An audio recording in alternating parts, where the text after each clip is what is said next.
8 o'clock, and I think we have a good number. So, hello everyone. Welcome to the University of Washington Division of Rheumatology Grand Rounds. It's our first of this academic year. A couple of reminders before we start the session. This session is currently being recorded and will be uploaded to our website later. There will be a Q&A session at the end, so please add your questions in the Q&A feature and not in the chat box so that it's easier to moderate. And now that I will let Dr. Najjar introduce our speaker for today. Thank you, Danielle. I'm very happy today to introduce Dr. Wang, who is a professor at the Southern University of Science and Technology. He started his educational journey in China, in Beijing, where he attended schools there, including the Chinese Academy of Science.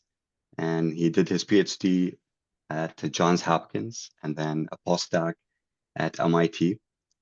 And then he was a faculty member at UNC Chapel Hill, and then moved back to China. Dr. Wang is a leader in the field of RNA biology, and his lab made significant research advances in the field, including his work on circular RNA. You know, in splicing can backsplice and create these circles. We call them circular RNA. And he's done important work on that, including one of the first teams, I think the first team to show that some of those can actually be translated. Dr. Wang has many awards, both from China and from the US, and many publications, more than 100, I think. And he's active in the RNA Society and other organizations. He has founded 2 companies, and he has been working on RNA therapeutics, which I think hold great potential as therapeutics for multiple diseases. I look forward to hearing about Dr. Wang's work. Okay, thank you, Dr. Najjar and Ryan, for introducing me. So can you actually see the slide correctly? Yes, we see. Yeah. Okay, great. Correct format. I'm really appreciate you giving me the chance to share our work on RNA regulation. I have a disclaimer to make that although most of my work is on the basic science side, we do have a company called Circle the Biomed, and I will present some of their data at the end. So our research actually started from this age-old question: why do humans have so few genes? Before the finish of Human Genome Project, based on the transcriptome complexity, we think human has more than 100,000 genes. However, after sequencing of the whole genome, we found human only have about 20 to 25,000 protein coding genes, much smaller than what we expected and similar to what the fly and C. elegans have. That surprise suggestion that there must be additional layer of regulation happen on RNA stage to diversify the protein. So for most gene expression in most organisms, it follows these mean steps, which is genetic information stored in DNA, transcribed into RNA, and translated into the protein. And this is known as the central dogma. But for complex organisms like human or other mammals, additional complexity is added during the RNA step. For example, the majority of human genes undergo alternative splicing, which make a single gene can be spliced using different combination of their exon to result in the multiple isoform from a single gene. Those products can be linear and can be circular.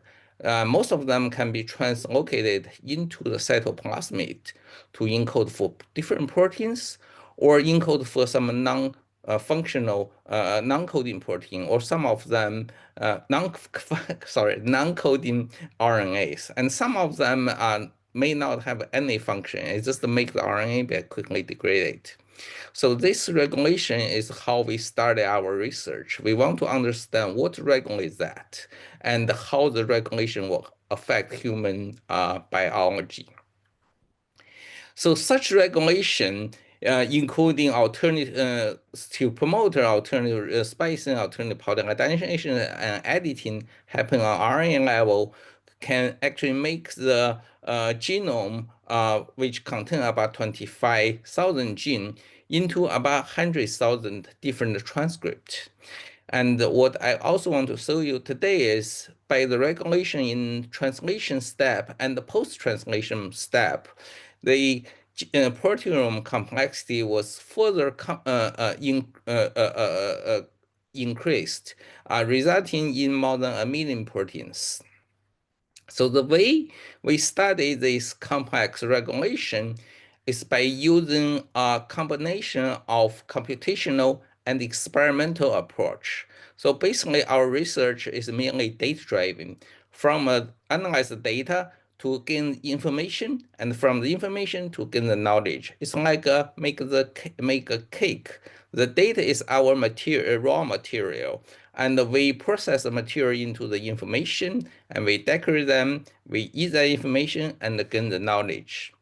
But of course, we are enter this big data era, in that a large number of data have been accumulated to generate more accurate information, and resulting in more broadly available knowledges. And those knowledge coming from different shape and flavors, and eating those knowledge, making you understand more about biology. So in our case, the data is the transcriptome, and information can generate different hypotheses.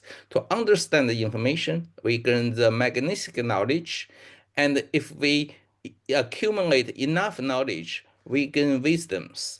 And better yet, the knowledge will help us to engineer new RNA isoform or new RNA drug or new RNA binding protein. Those engineered biological molecules can help us to cure disease, for example. So in my today's talk, I will divide my seminar into two parts. The first is alternative splicing. I will talk about general rule of regulation and their functional implication in cancers. I also want to talk about alternative splicing. This is the alternative translation.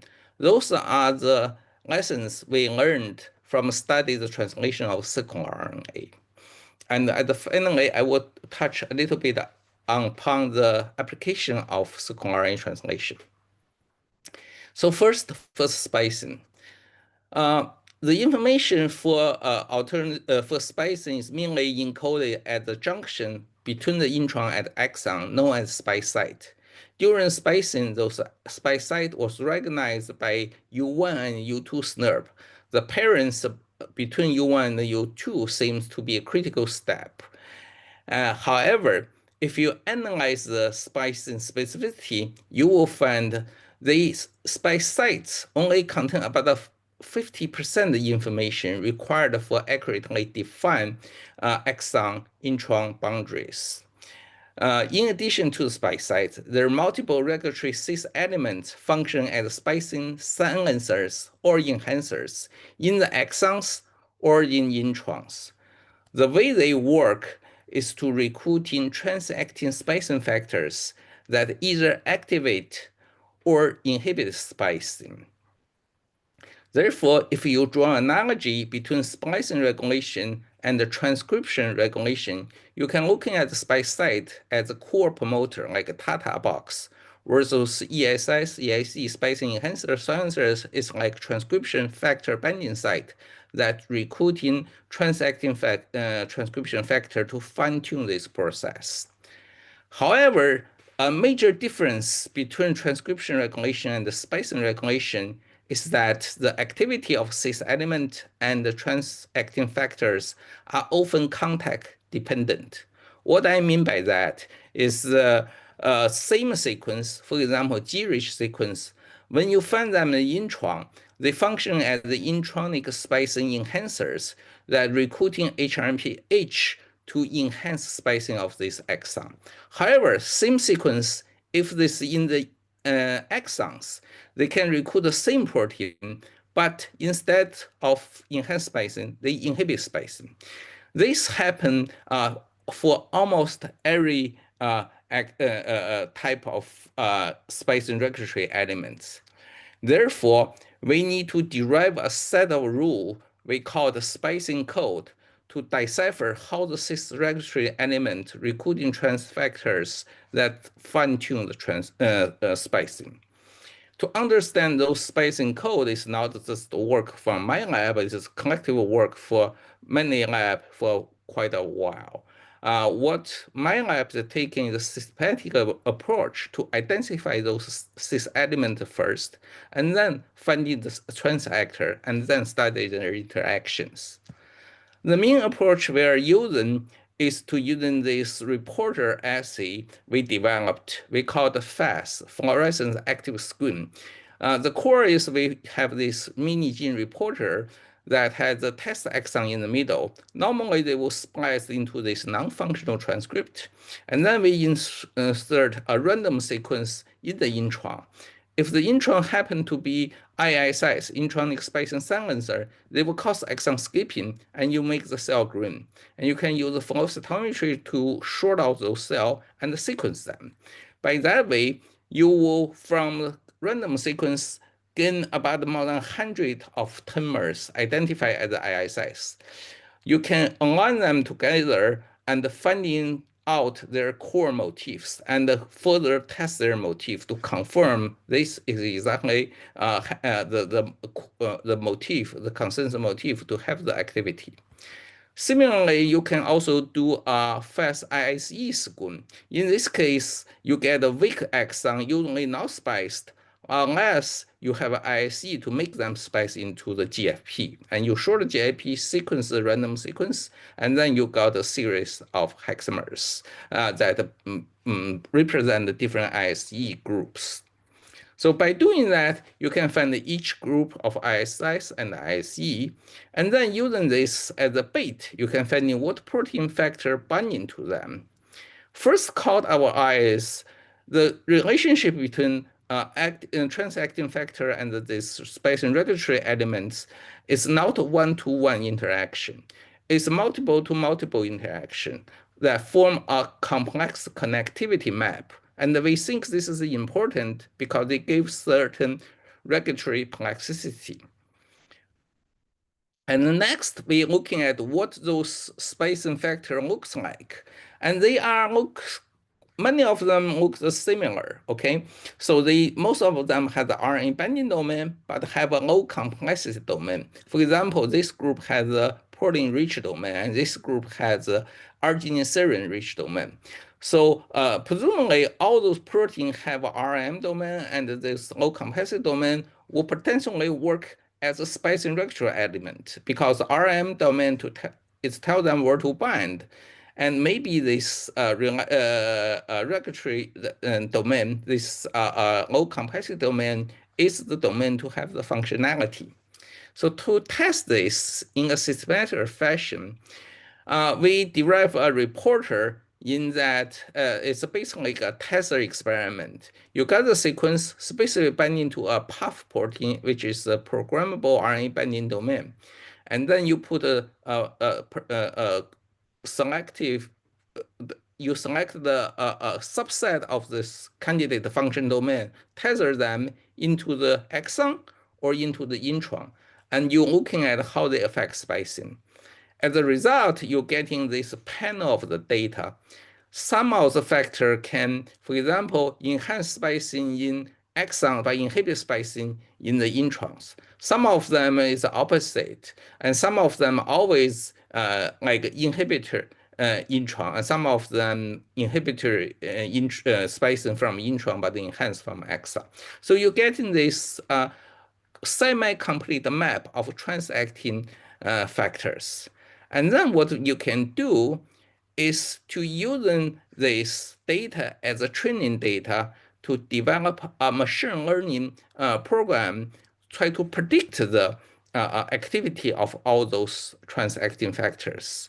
So the key assumption here is the RNA binding proteins with a similar amino composition will have similar activity to affect splicing. I wouldn't go into detail of how we did it. It's a typical machine learning approach called PLSDA, which is a fancy way to do the statistics. So basically, what we do is just based on the sequence composition, now structure information is used here, or now structure information is available here, because most of those repetitive regions do not have any structure. However, only based on sequence composition, we can classify the splicing suppressor and splicing activator quite well, and some of them are neutral sequence. Therefore, we can actually learn the activity directly from the sequence. But better yet, we can further experimentally validate the splicing factor, the candidate splicing factor of all other genes, all other proteins not included in the original training set. And another more important application is we're looking at these features, and using that feature can generate novel splicing factors with the design activity. We design about 5 to 6 splicing inhibitors and about a few splicing activators. We found all but in one case we can successfully design the novel splicing factor. It's an all artificial sequence based on the feature. Therefore, the knowledge we gain actually can help us to generate the useful information here. And let's looking at so we know the general rule of the functionality, but what's their what's their consequence of the splicing regulation in the cell? We're looking at those splicing factor, and one thing we notice that most factors are involved with the tumor pathogenesis, which means they are either upregulated or downregulated during the cancer,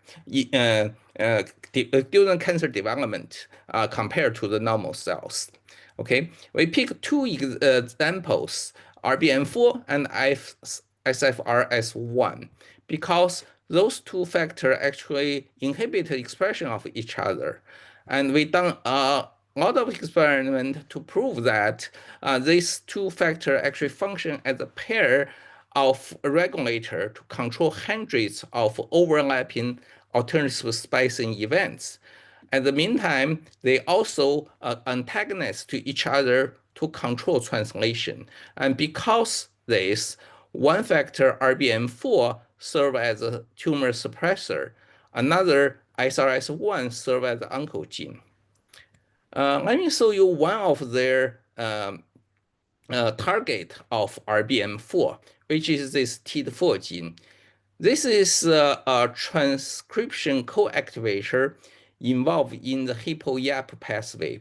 It basically have two domains. One domain binding to the DNA, another domain binding to the YAP, to recruiting YAP protein into the endogenous target site to promote transcription of the genes that help cell grow better. Okay, so therefore, hippo-YAP pathway is a key pathway to control the organ size and the cell development. They converge into the YAP. So YAP is the main functional modulator of this whole pathway.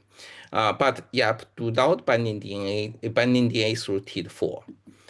However, the TID4 gene has a different isoform, only have a small form, and this small form do not bind DNA, but also bind the YAP fine. So by having this form, you can actually bind into the YAP and secrete them into the cytoplasmic for the degradation. Therefore, the splicing of this part is regulated by RBM4. So if you have RBM4, you have a balance of this full length and the short form. Therefore, the YAP signal is not amplified, not amplified too much. So it serves as a brake for cell growth. In tumor, if you lost RBM4, this pathway will be hyperactive, therefore causing the tumor cell grow out of control. I want to say that RBM4 is not the only tumor suppressor in the genome. There's another RNA binding protein, also a splicing factor called RBM10. This protein is frequently mutated in cancer, and loss of RBM4 can promote cancer development. We found this protein mainly controls splicing of subset of gene, and they are very commonly mutated in the cancer cell in this in lung cancer cell in this case. Through a collaborative work, we done a serious work to identify what their endogenous target is and what pathway they regulate. So currently, we're trying to develop the drug to help him modulate this the subset of tumor cell with RBM10 mutations. So that is to looking at the splicing from a regulatory point of view. However, over the past few years, lots of RNA-seq data have been accumulated, and therefore you can looking at how the alternate splicing misregulation is going on in cancer cell. The answer is quite complicated. So misregulated alternate splicing events actually affect almost every aspect of tumor genesis. People usually do like what we used to do is finding an interest gene, finding a regulator of that gene, and looking at how they change and derive a regulatory pathway and write a paper on that. However, what's missing is we don't really know the general trend of alternate splicing misregulation in cancer and what regulates that general trend. So the key question missing here is what is the common feature, and how, in addition, how those misregulated AIS events can serve either as a predictive biomarker for cancer or therapeutic target. To answer this question, we take advantage of the available TCGA data to looking at 18 cancers, thousands pair of the samples in the data set. And we just looking at the change between each alternate splicing event. For the simplicity, I'm only show this skipping exon events. We do a very simple test. In tumor and normal cell, are the average cell value changed significantly? And by doing that, we get hundreds of misregulated splicing event, or we call it cancer-associated alternate splicing event. And then we're looking at this exon to see if there is common trend. One thing we immediately notice that those cancer-associated exons are shorter than what you expect by chance. So significantly, if you look at all exons, they're a little bit longer than 100. Alternative exon is slightly lower in terms of size. However, in all different cancers, those misregulated exons are all significantly shorter. You can also look at it this way. All exon, if you make a cutoff at 60, we call the short exon, cancer-associated short exon, or case in this case, in our study. The case only account for about 10% of all exons, account a little bit more than 10% for the all alternative exon. However, in the alternative exon that are misregulated in cancer, you account for about 25%. So heavily, all those short exons getting misregulated. So why is that? And how we deal with that?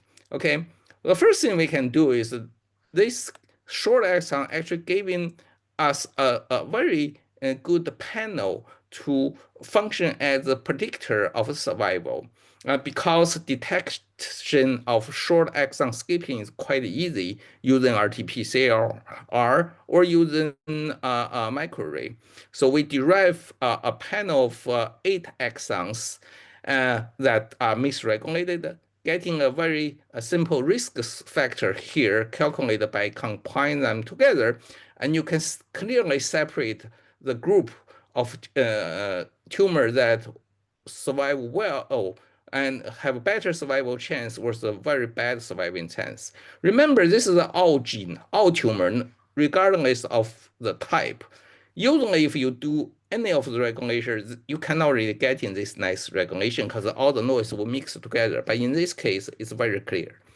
We can also look at each cancer type. Again, if you look at the groups with a short with the case misregulation, you will see they separate really well. So that means this case-based panel can predict the most patient, except for those with missing data in all cases, which is very small. If you take in, usually when people talking about using biomarker to predict cancer survival, you only have a small number of cancer you can make a prediction. The most cancer you cannot make any prediction because of missing data. However, if we use in case, we can make a prediction for the majority of the cancers. And this can be further validated using an independent cohort from a human sample, from Chinese patient samples in the hospital. Again, in this case, is separated clearly. Okay, suggesting that the case is a very good predictor or biomarker for patient survival. That this means we can use that to derive some a treatment regimen. Uh, but mechanistically, how this case was regulated. We did a lot of experiment and analysis. I'm going to just summarize in this slide. So in short, the majority of case splicing is affected by the elevated transcriptional elongation rate. We're using the PAL2 mutation with a faster or slow elongation rate. And we found that there's optimal transcription rate for the splicing to happen correctly. Okay, so cases are more likely to be excluded by alter the elongation rate. Case splicing is easily disrupted by changing elongation rate. But more importantly, the case actually correlate very well with the elongation marker that indicated by the histone modification. Okay, so the gene content case has increased transcriptional elongation rate as judged by those markers, especially by the H3K94 methyl 3. So in short, in cancer cells, you have to make lots of transcript in a very fast pace. And because you had to make the gene in a rush, and some of the exons, especially the short exon, don't splice very well. Usually they will getting skipped. Okay, and this actually is account for the largest group of misregulated genes, misspliced genes in cancer, and regardless of what cancer type. So to summarize this part, before we start, we would think splicing code will be like this nice table in that you can looking at the input and finding the output, like genetic code. But it's in fact it's more like complicated. It's like this document of government policy. There's more than one way to interpret it. It's one condition depends on the other. In other words, it's very context dependent. Okay, so it probably take a computer to analyze that to really understand those documents, and there is a one way to different way to understand those. However, in cancer, this document getting totally messed up. So what we hope to do is find in the common feature and try to turn this cancer-specific splicing code into a regular splicing code. Like splicing, we also, in addition to splicing, we're also looking at the translation.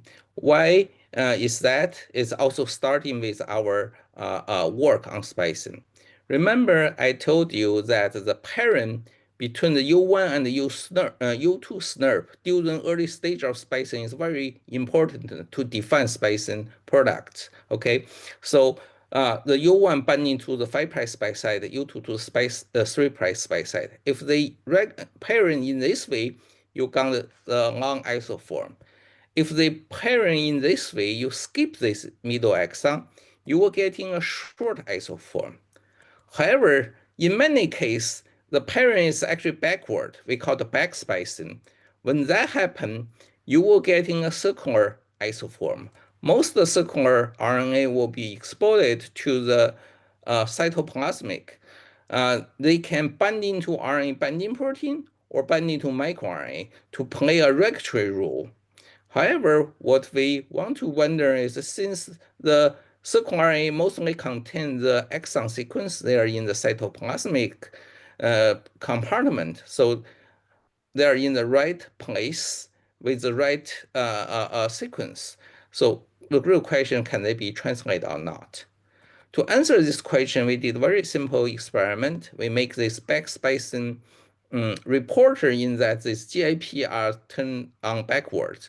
Only after backsplicing, they form a circle, and we insert an internal ribosome entry site or iris to make them translate. So if this can work, you will get the green cell.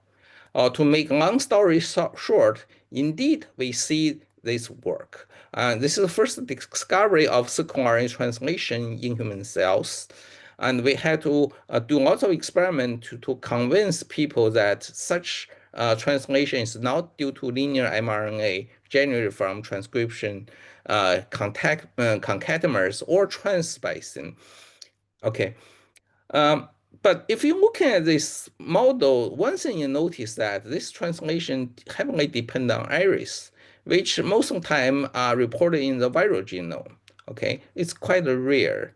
So in addition to iris, its other elements also can have the similar function to drive translation of circular RNA. To answer this question, we did a serious experiment, but this is just summarize our finding.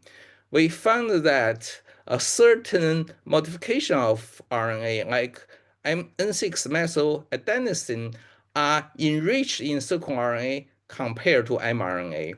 And if you insert even a single copy of M6A site before the start codon, and you get a robust production of the GIP, which means they translate well.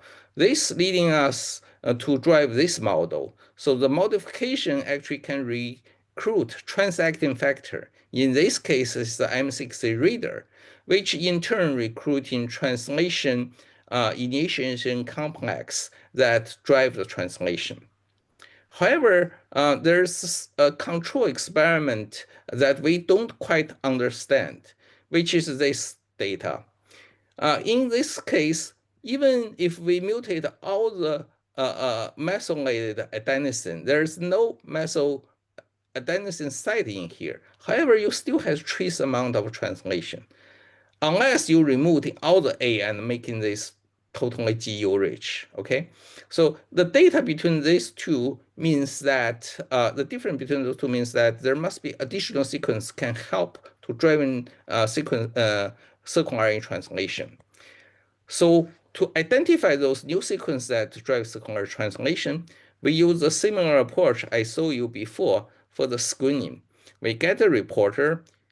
In this region, we insert a random temer sequence. If the temer drives translation of circular RNA, the cell will be green. And this cell can be shorted out and do the sequencing. And in this case, that's like after 2000, we have this high throughput sequencing at the time. So we do a high throughput sequencing. And then we're looking for the enriched element in the green cell or dark cell. And those elements usually is AU rich. and all of them can drive translation. However, as a control, the sequence depleted in the green cells, they do not drive in translation, suggesting that we indeed can identify new sequence. 97 of those short iris-like sequences can drive in translation from the screen. But the next question we ask is that this screen is actually an arbitrary system, in that you put the small sequence into a very confined contact before which means before the start codon of circRNA.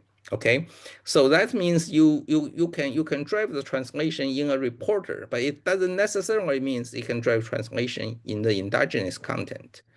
So to answer this question, if they can function on the endogenous RNA, or at least they can have the possibility to function in the endogenous circRNA to drive translation, we did this analysis.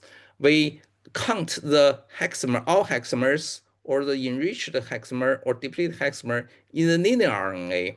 They're more or less the same. You don't see any enrichment or depletion.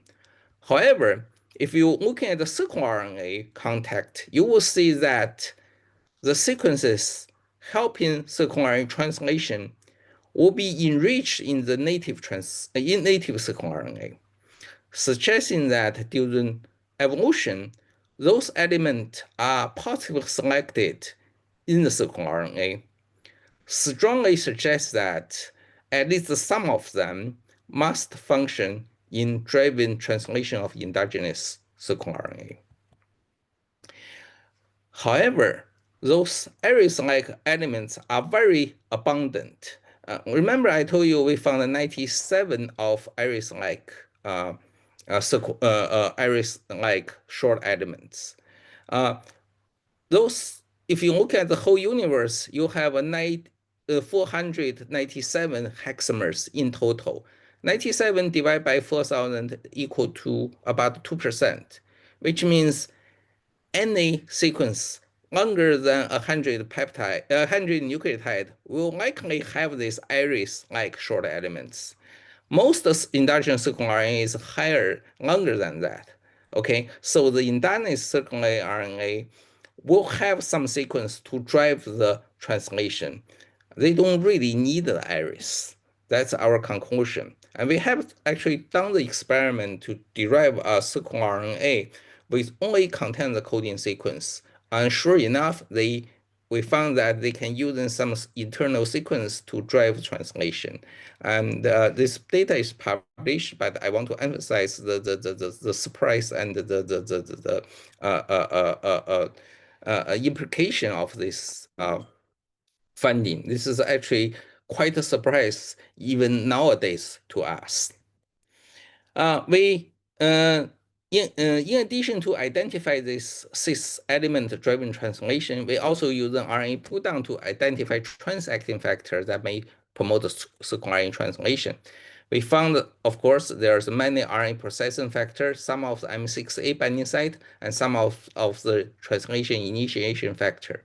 So obviously, some of the elements can directly bind into the translation factor to initiate translation. Some of them bind into the RNA binding factors. So therefore, those transactin factors binding to cis element and then recruiting pre-initiation complex to initiate translation seems to be a general theme of regulation. In addition, we identify many endogenous proteins that encoded by circRNA using mass spectrometry data. So it turns out that whenever you do a large proteomic study, you have lots of elements that are not being assigned correctly or cannot be assigned at all. They fall into some empty space, and we only assume they are noise or modification. But many of them could indeed encoded by the circRNA. So through a serious computational analysis, we indeed identify about at least 1,000 circRNA translation products across the backsplicing junction. And we found that they are many of them are actually supported by multiple mass spectra, indicating that they are more likely to be real. And you're looking at the future you used, and you found like at least half of them are actually translated in so-called rolling cycle translation. Means the circle may not have the stop codon, and they can be translated along the RNA to form a very long protein. And that protein could be toxic or immunogenetic. So the study of those proteins will be quite interesting. However, despite our identification, we only finding a few thousands of those real product of circular RNA translation. Remember what I said, in series, most circular RNA may be translated. Okay, so where the rest are, I will just show you in a two experiment that there's two factors may play into this. Number one is the mass spectrometry data bias. So it turns out that if the peptide is across the splicing junction, they are underrepresented because they have a sequence bias of arginine and lysine, which usually be cut out during the trypsin lysis step. Most proteomic data using the protease to cut the peptide into cut the protein into peptide fragments. Therefore, you lost those signal because you only rely on the junction signal to identify circular RNA products. Another related the explanation is that when you generate the more protein across the junction, you actually generate a new set of peptides, and those new peptides is a degradation signal. And most of them are easily be degraded. If you inhibit the protein degradation pathway, you will see more. So by combination of those two factors, that explains why we don't see circular RNA encoded protein as much as we expected. So having studied that, the next question is, can we apply circular RNA as a new type of mRNA therapy? Because I saw you, circular RNA can be robustly translated. There are some benefits to do that, okay? So most of the mRNA using cap-dependent translation. However, certain RNA do use cap-independent translation under cellular stress. However, for the circular RNA, they had to use a cap-independent translation in that some of the cis elements must be recognized by the transacting factors. Most cases, they are called ITAF, iris transacting factor, which binding to the RNA, recruiting pre-initiation factor, and help translation. So if we use a circular RNA to encode therapeutic protein, they have all the benefit of mRNA, plus their circles, so they're more stable. They do not require RNA-based modification, therefore it's easy to produce. Because they use ITAF to derive their translation, and the ITAF is more specific in different cells. Therefore, you may able to achieve cell-specific translation than the linear mRNA. However, there's two main challenges in using circular RNA therapy. Number one is how do you reliably and making circular RNA in vitro in order to make that into a drug. And secondly, cap-independent translation in general is less efficient. So can you actually increase the efficiency, or better yet, control the translation specificity? So those are the two challenges. And in order to develop circular RNA drug, we had to tackle both. So the first, the production. We developed this spliced backsplicing assay to use group 2 intron. We break them into half and let them use a bulged adenosine to self-catalyze this backsplicing. This step do not require any enzyme or do not require GTP and can reaction at a 37 degree and produce scarless, fully designable circular RNA. And the efficiency actually is quite good. We can initially we can get in 50 to 60% synchronization efficiency, but if we optimize the design a little bit more on the sequence part, we can in many cases achieve about almost 100%, like at least more than 90% synchronization efficiency. For the production point of view, more than 60% is good enough because you're going to purify them anyway. In addition, this synchronization is very scalable. We increase the amount of the reaction system, and the efficiency of synchronization didn't change much at all. And between different batch, it's also quite stable. In this case, we purify the circRNA a little bit, so the majority of them is a circRNA, only a little bit the precursor. And we can achieve decent efficiency even for a very long circRNA. For example, in this case, we had 10 kb circRNA, and still we have 60% circularization efficiency. Okay, nowadays we can get in up to milligram or even gram capacity of circRNA.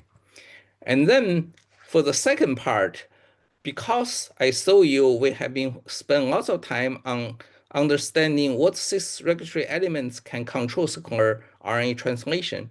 We can use that derive a machine learning AI-based algorithm to design the circular RNA sequence and to optimize their structure and their coding efficiency. And in this case, we can actually make the circular RNA translate better than the linear RNA. And also by changing the element that driving the translation, we can actually achieve cell-specific translation. For example, we test about a few dozens. Now we have a few hundreds of those translation initiation elements, and they can, at least in culture cell, has a very good specificity. Some of them are translated in different cells, but some of them only translated in selective cells.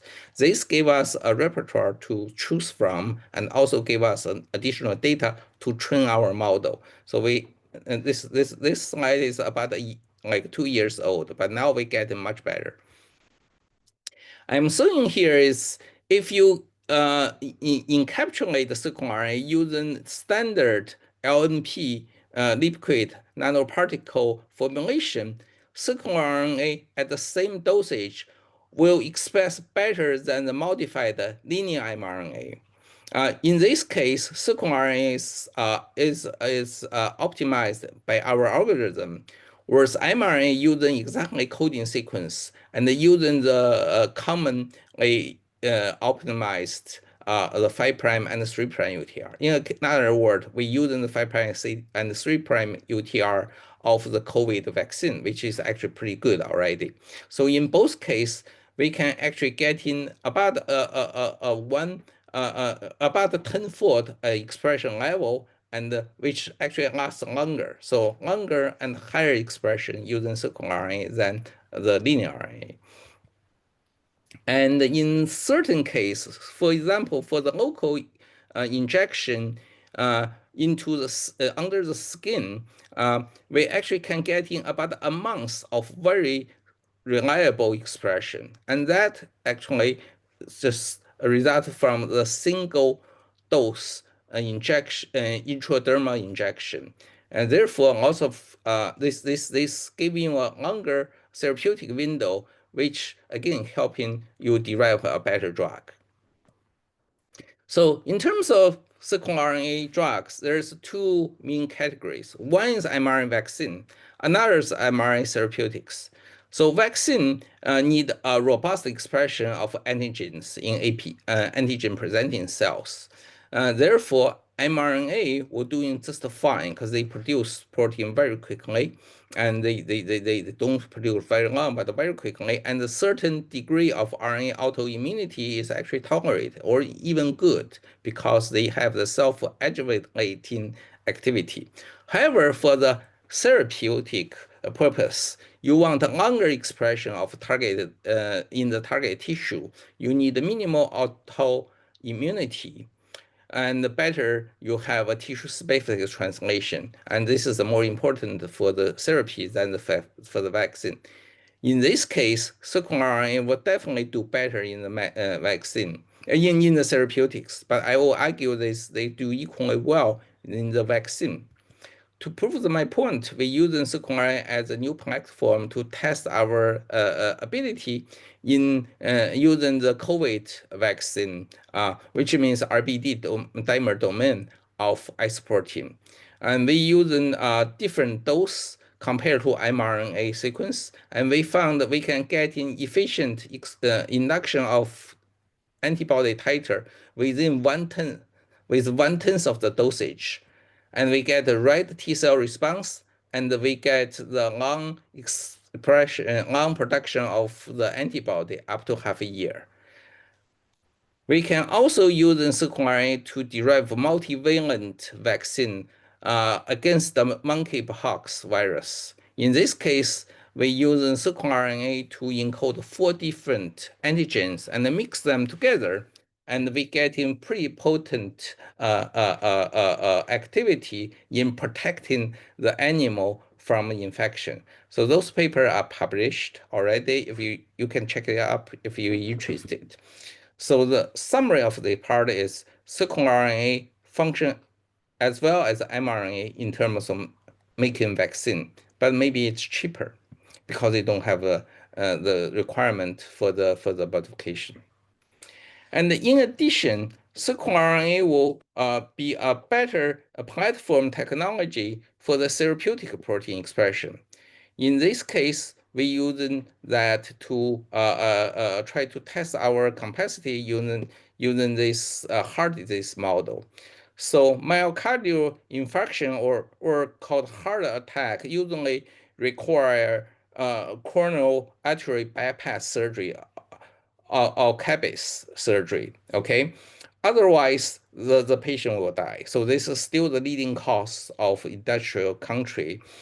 And what happened to this surgery is even if you adding another blood vessel to restore the blood supply in the heart, you cannot make them recover completely. They will still affect on the long-term health of the heart.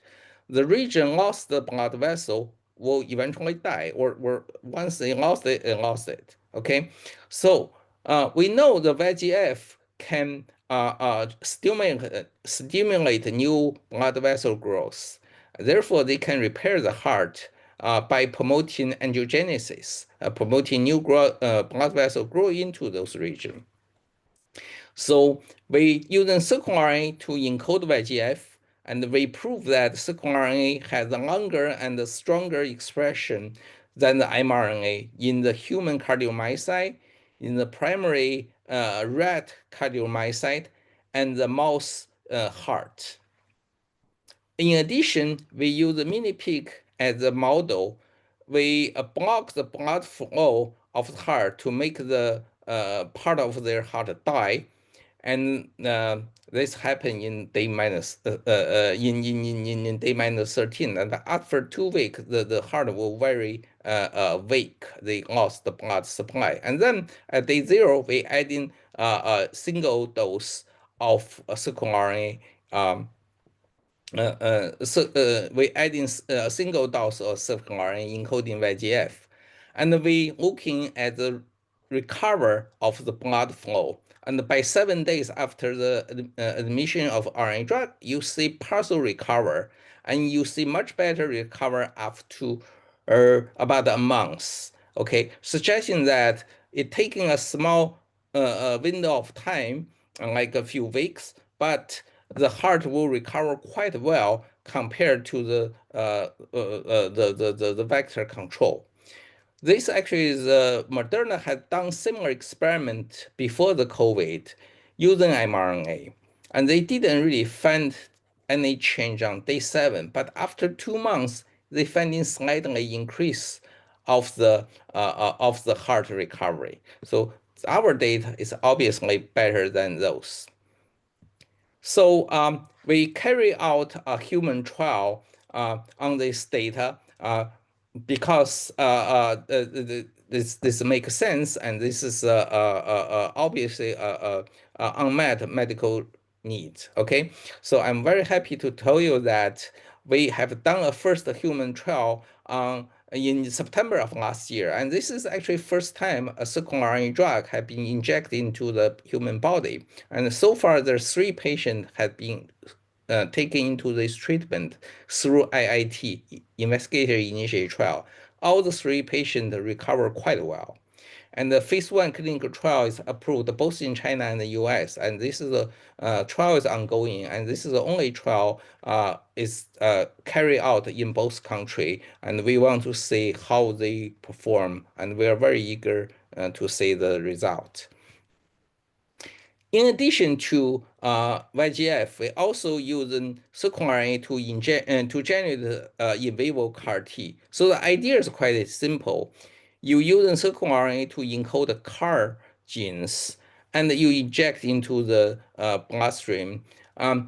Into selecting right LNP formulation, you will make them to deliver into spleen better than the liver, because most regular LNP will predominantly enrich in the liver rather than all other tissues. So we will able to find a formulation to have the spleen preference, and this is a ratio between spleen and the liver. Okay, and we can have a pretty long expression level. And in this case, we just using LNP. We didn't use any antibody, so the formulation is simpler. And using that, we be able to induce the in vivo CAR T cells. We observe the active CAR T, and the mouse model of arthritis, we can using the this in vitro CAR T targeting the B cells to clear up those B cells and make the make the mouse recover. So this, at least in principle, can show that this is a very promising way to do the in vivo CAR T, in addition to antiviral based method.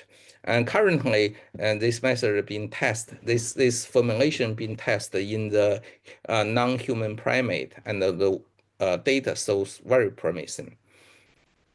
So to sum up my talk, I'm show you that the regulation is very complicated from the in the RNA step. Through alternate splicing, you will make a multiple isoform, linear or circular, from a single gene, and they can generate multiple protein. However, we also know the alternative translation can happen in a cap-independent fashion, and they happen very often to produce more protein. That's suggesting that there must be a hidden protein in human body, and the function and the regulation is the next question to ask. And I also want to show you that the in vitro synthesized circular RNA can serve as a template for prolonged protein expression, thus may be very useful for the new generation of mRNA therapy. And because the unique property of circular RNA is actually even better than the first generation of mRNA drug. Finally, I want to thank the current and previous member of my lab and the funding resource.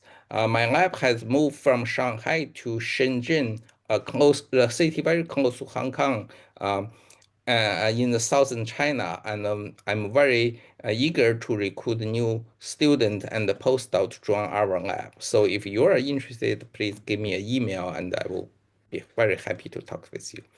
And thank you for your attention, and I can take questions now. Thank you very much, Dr. Wang, for this great talk. It's amazing to see how the journey went from discovery to actually making therapeutics, and it didn't take that long, actually. I mean, 10 years, that's quite fast, I think. Yeah. Yeah. Well, I think it's honestly because of COVID. Yeah.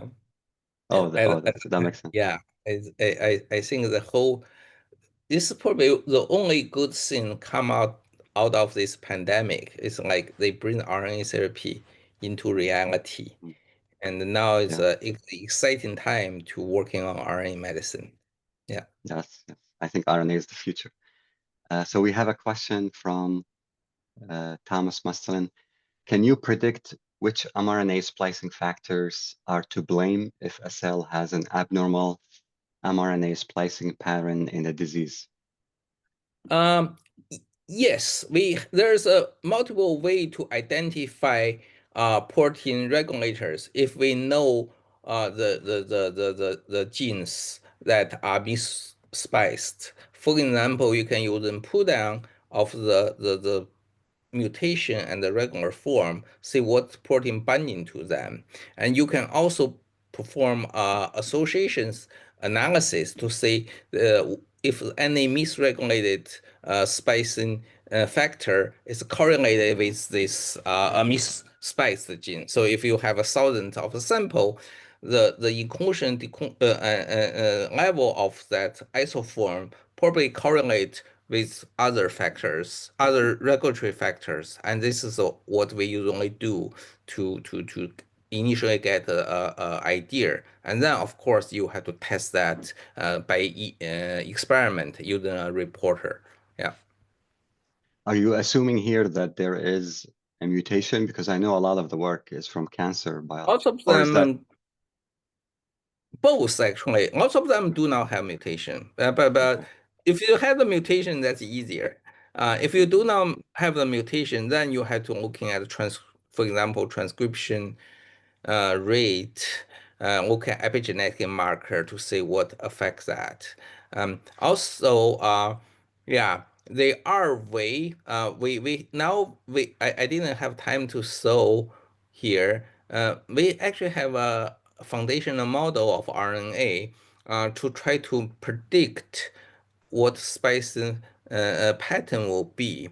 And if you can perturb this model by changing splicing factors, you see small change, but it's not quite there yet. My hope is using this new type of AI model, we can get in a better prediction than what we have now. But they are standard biochemistry, bioinformatic method to identify them and test them. Yeah. Yeah, and on a related topic, I also wanted to ask a question. When you showed us data on machine learning and predicting the outcomes of splicing there based on changing the sequences, is that, and you also talked about how that's context driven. Uh-huh. Does that change if you do it in one gene versus One. others? So uh, like if it's the same yeah. sequence and it's in one gene versus another gene, how Yeah. universal versus local these This sequences? is a great question. We're not there yet. So the model we're using is a foundational language model. So we it's still had some trouble in really dissect the mechanism. But that's our hope. And we can actually do some of the perturbance assay. For example, we change this like just by random to see which region change more, and then that's the way you pinpoint the regulatory elements. But we're not quite there. It will give you some clue for to narrow down the search space, so you can then perform the search, perform the experiment to validate that. Okay, so I Okay, and think uh-huh. We have, Mark. yes. Can you see the question? Yeah, I can. Is Oh, circRNA more or less immunogenic relative to mRNA? Well, I think it's endogenous circRNA is more or less the same. In vitro produced circRNA is less immunogenic because if you make a mRNA, you usually will, no matter how good you are, you have some uncapped end. That is very strong immunogen. Okay, so circRNA do not have that. As long as that purify well. I know the field is a little confused by some early work from Hua Chang's lab says other way around. It now it's pretty much settled. It's majority of them is how pure your product is, and if you introduce structure on purpose, or if there's a strong structure. Otherwise, if you consider them all pure and the structures well, circular RNA is actually less immunogenic. And the second question is circular RNA resistant to sensitive plasma RNAs and form circulation in the plasma? Circular RNA are found is actually circulating in plasma, that's for sure, and the more likely so because they are more stable. The reason is that generally mRNA is degraded by decapping and deadenylation, so they are active machinery to degrade those mRNA to make them less stable, so the cell can go on with their life cycle and so on and so forth.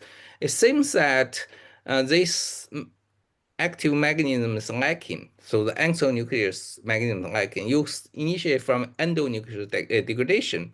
Cell also have that, but it's less active than the canonical mRNA degradation pathway. As a result, linear mRNA will be degraded by both pathways, where circular RNA only degraded by endonuclease pathway. Therefore, they are more stable. So circular RNA is more likely to found in the circulating in the plasma. But of course, most of circulating RNA are microRNAs, just because they are small and they are more stable too. Okay. And evidence for autoimmunity to circular RNA encoded protein. Yes, they are evidence. Yeah. Okay. But they are all evidence on the misspliced gene. It's not a surprise. Like linear RNA isoform that are uncommon, misspliced, also have a high tendency to be an antigen, right? Like you told me, you told me this morning, and this is actually a common trend. So circular RNA as a less abundant isoform of splicing, they tend to produce low level of protein because most of them are degraded. Okay, so in certain case, if the production is erased, those so-called translation background will become really strong, and that are more easily to induce autoimmunity compared to canonical protein product from linear mRNA. At least this is a common belief so far. I think there are some studies that talked about differences in lupus and how there is more circular RNA, or Yeah, like yeah. differences In that could cancer, be for example, cancer and in lupus. cancer Yeah, too. yeah, they Okay. are. You see those cases, and what I want to emphasize is those cases more likely to represent a common principle rather than individual isolated examples. Yeah. Mhm. Okay. Thank you very much, Dr. Wang. Okay. Yeah.